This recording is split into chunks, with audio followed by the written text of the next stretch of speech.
Igating NBA star ang nababalitang matitrade. Yun naman ay ang high flyer na gwardiya ng Memphis Grizzlies na si Ja Morant. Actually, matagal-tagal naman ang narurumor to, no? Pero ngayon nga, mismong si Shams na nag-report sa ESPN na simula na raw mag-entertain ng mga trade offers para kay Ja, itong Memphis Grizzlies. Less than 1 month na lang kasi trade deadline na, at kung gusto talaga nila mag-move on sa kanya at may fair naman deal, pwede na to, no? Maaari nilang i-pull na ang trigger. Patulad kasi ni Trae Young, nagkaproblema rin tong si Ja sa pagbaba ng level ng laro niya at pati na rin sa availability dahil sa injuries. Sa scoring, after ng career best niya ng 2021-22, pababa na rin ito na ngayon ay 90 na game na lang siya. Relative din sa binanggit natin numbers ni Trae noong nakaraan.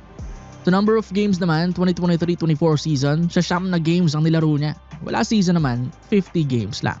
Tapos ngayon naman, halos 40 games in na ang team, wala pang kalahati ang nilaro niya. At below 500 na rin ang record ng Koponet.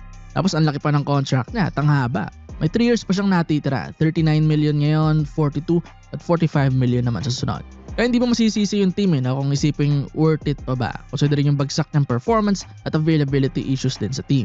Hindi rin nakakatulong yung mga trouble na nagawa niya nakaraan. Dahil problema na tinanggap lang na itong Grizzlies. Although may parusa pa rin, pero at the end of the day ay tinanggap pa rin nila ang star kahit na nadawit sila o nadawit yung name ng team sa mga kalokohan ng face ng franchise nila.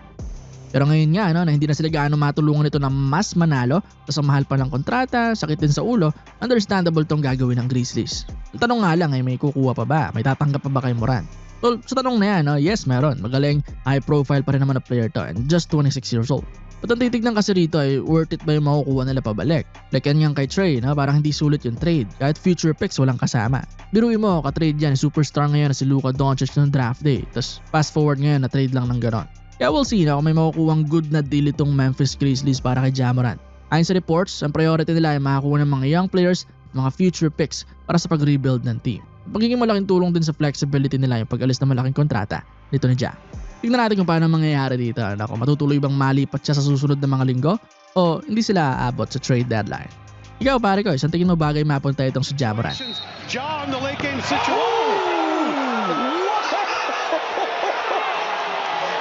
That won't count, but we got to value the possessions more. We got to have more possessions. We got to limit offensive boards. We got to execute correctly. Ja's got 17 points the last 2 fourth quarters, and this highlight to boot.